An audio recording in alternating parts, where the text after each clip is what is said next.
अस्सलाम वालेकुम students. I hope आप सब ठीक होंगे। आज का हमारा टॉपिक है क्लास 9 चैप्टर नंबर 1 का बायोलॉजिकल प्रॉब्लम की सेकंड एग्जांपल नंबर 2 जो कि है how Plasmodium get into the blood of man. पिछले टॉपिक में हमने पढ़ा था what is the cause of malaria. Second problem create हुई कि how Plasmodium get into the blood of man, यानी प्लाज्मोडियम जो है वो कैसे एक इंसान के ब्लड के अंदर जो है वो चला जाता है, हम कैसे उसे हासिल कर सकते हैं। तो ये प्रॉब्लम थी।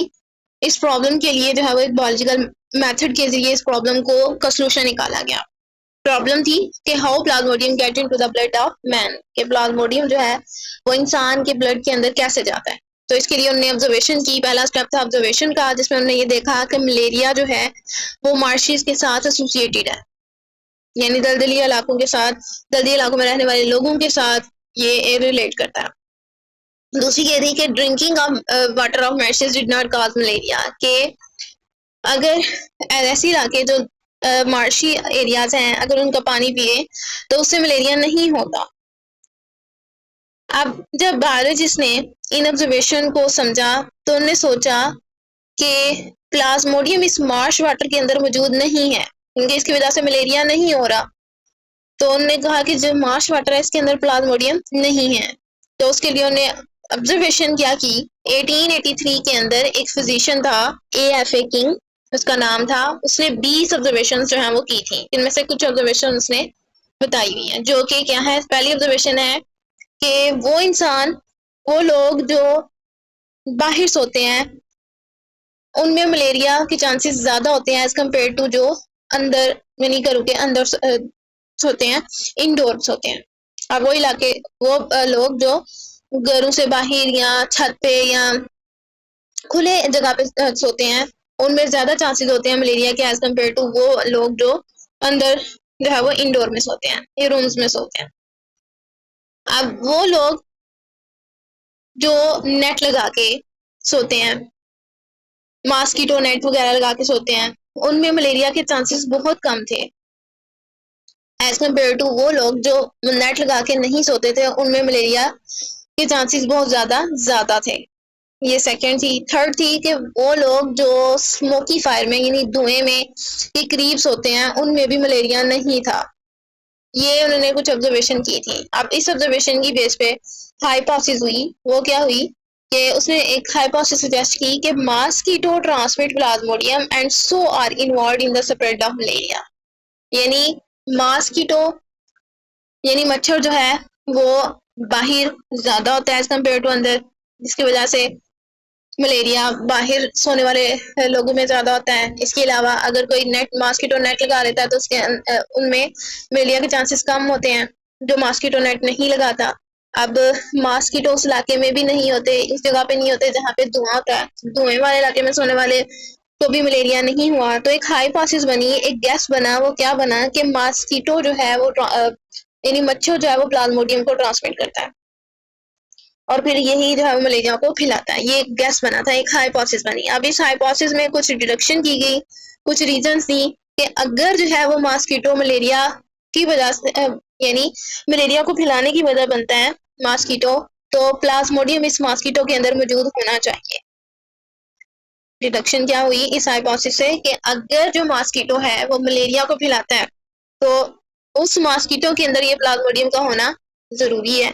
ये एक डिडक्शन बनी। उसके पर एक एक्सपेरिमेंट परफॉर्म किया गया। उस एक्सपेरिमेंट को परफॉर्म किसने करवाया? वो करवाया एक बायोलॉजिस्ट था, रोनाल्ड रोस। अब उसने इस डिडक्शन पे जो हाइपोथेसिस बनी थी उस डिडक्शन पे उन्होंने एक्सपेरिमेंट परफॉर्म किया 1880s के अंदर। वो एक ब्रिटिश आर्मी फिजिशियन था जो इंडिया में काम कर रहा था। उसने क्या किया, इस एक्सपेरिमेंट को परफॉर्म करवाने के लिए उसने क्या किया, एक मॉस्किटो ली, ठीक है मॉस्किटो ली, उससे जो है बाइट करवाया, यानी एक मलेरियल पेशेंट उसे लिया और एक जो है वो फीमेल एनोफिलीज ली, एनोफिलीज मॉस्किटो यानी मच्छर लिया। अब उस मच्छर को उसने कटवाया उस मलेरियल पेशेंट को, यानी उस मच्छर ने मलेरियल पेशेंट को काटा। अब जैसे ही उस मच्छर ने मलेरियल पेशेंट को काटा तो वो जो मलेरियल पेशेंट था उसने उस मच्छर को मार दिया और ये देखा, उस मच्छर को मारा और मारने के बाद उस यानी रोनाल्ड रोस ने, उस बायोलॉजिस्ट ने उस मच्छर को मार दिया। अब मारने के बाद उसने ये देखा कि प्लाज्मोडियम जो है वो उसके ब्लड के अंदर मौजूद था और वो प्लाज्मोडियम इसके स्टमक के अंदर जो है वो मल्टीप्लाई हो रहा था। सेकंड, उसी से नेक्स्ट उसने फिर एक्सपेरिमेंट परफॉर्म किया। फिर उसने सोचा कि उसने एक हेल्दी पर्सन लिया, उस हेल्दी पर्सन को वो जो मॉस्किटो इन्फेक्टेड यानी मॉस्किटो जिसने मलेरिया पेशेंट को काटा था, दोबारा से उसने फिर एक पर्सन लिया, मलेरिया पेशेंट लिया।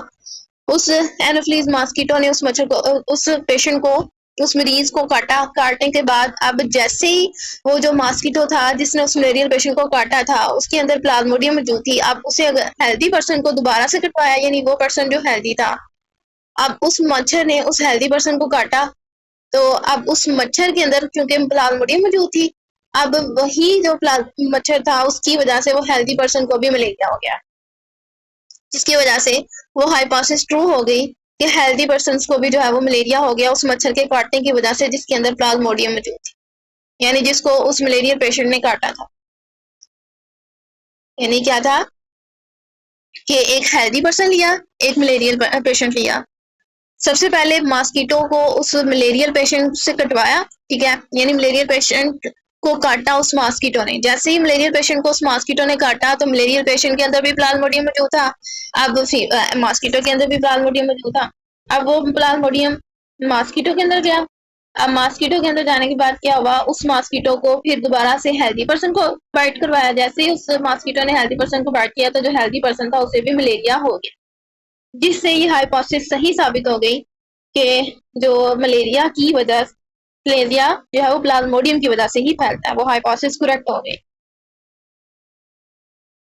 फिर दोबारा से रोस ने फिर एक्सपेरिमेंट करवाया, लेकिन इस दफा उसने बर्ड्स पर एक्सपेरिमेंट परफॉर्म करवाया, यानी स्पैरो पे। स्पैरो पे एक फीमेल स्पैरो, यानी उसने स्पैरो पे एक्सपेरिमेंट परफॉर्म करवाया। उसके लिए उसने एक मॉस्किटो ली, Culex female mosquito, Culex mosquito ली, उसे बाइट करवाया स्पैरो को। अब वो जो फीमेल मॉस्किटो थी उसके अंदर भी जो है प्लाज्मोडियम मौजूद था, ठीक है। अब जब उसे हेल्दी स्पैरो को कटवाया तो वो जो हेल्दी स्पैरो थी, ये सबसे पहले उसने क्या किया कि जैसे ऊपर वाला एक्सपेरिमेंट था सेम वही, कि एक मलेरिया स्पैरो थी जिसको, यानी ऐसी स्पैरो एस्ट्रिडिया जिसको मलेरिया था। अब फीमेल क्यूलेक्स मॉस्किटो ली जिसने उस मलेरिया जो स्पैरो है उसको काटा। जैसे ही उस मलेरिया स्पैरो को काटा तो जो फीमेल क्यूलेक्स मॉस्किटो थी वो प्लाज्मोडियम उसके अंदर ट्रांसफर हो गया। अब जब उस फीमेल क्यूलेक्स मॉस्किटो ने हेल्दी मॉस्किटो को काटा, हेल्दी जो है वो स्पैरो को काटा, तो वो जो हेल्दी स्पैरो थी उसको भी मलेरिया हो गया। जैसे हमें ये साबित होता है कि जो प्लाज्मोडियम है ये मॉस्किटो के स्टमक के अंदर जाके मल्टीप्लाई होता रहता है और फिर इसके जो है वो सिलिवरी ग्लैंड्स में चला जाता है, जिसकी वजह से अगर वो किसी भी दूसरे ऑर्गेनिज्म को जाके बाइट करेगा मॉस्किटो, तो वो प्लाज्मोडियम जो है वो उस ऑर्गेनिज्म के ब्लड के अंदर चला जाएगा।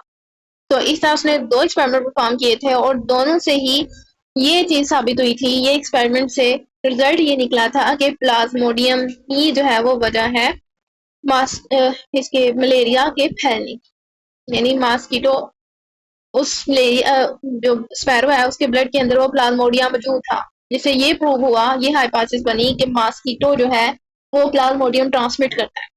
तो इस वजह से जो मॉस्किटो है वो मलेरिया को फैलाता है। तो इसके लिए उन्होंने ह्यूमन बींग्स पे भी बाद में, यानी इंसानों पे भी बाद में एक्सपेरिमेंट परफॉर्म किया था 1898 के अंदर। एक इटालियन बायोलॉजिस्ट था जिसने मलेरियल पेशेंट पे एनोफिलिस मॉस्किटो को बाइट करवाया। यानी आप ये डायग्राम में देखो तो एक ऐसा पर्सन था, यानी मैन गॉट मलेरिया, यानी ऐसा इंसान जिसको मलेरिया था। अब उस एक हेल्दी पर्सन लिया, अब कुछ मच्छर ने इस मलेरियल पेशेंट को काटा। जैसे ही मच्छर ने इस मलेरियल पेशेंट को काटा, काटने के बाद अब अगर उसी जो मॉस्किटो है जिसने उस मलेरियल पेशेंट को काटा था, अगर उसे हम हेल्दी पर्सन को बाइट करवाएंगे तो वो जो हेल्दी पर्सन होगा वो जो आदमी होगा हेल्दी, उसे भी जो है वो मलेरिया हो जाएगा।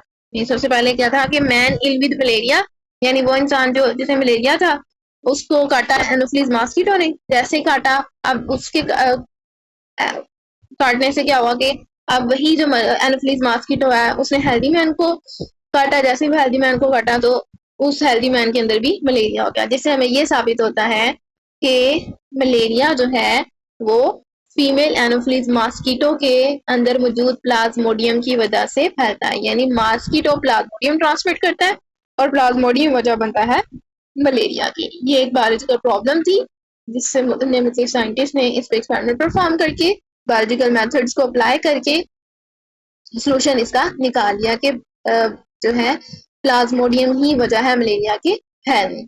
उम्मीद है आपको समझ आ गई होगी। अगर आपको वीडियो अच्छी लगी हो तो उसे लाइक करें, सब्सक्राइब करें। अगर कोई क्वेश्चन हो तो आप कमेंट सेक्शन में पूछ सकते हैं।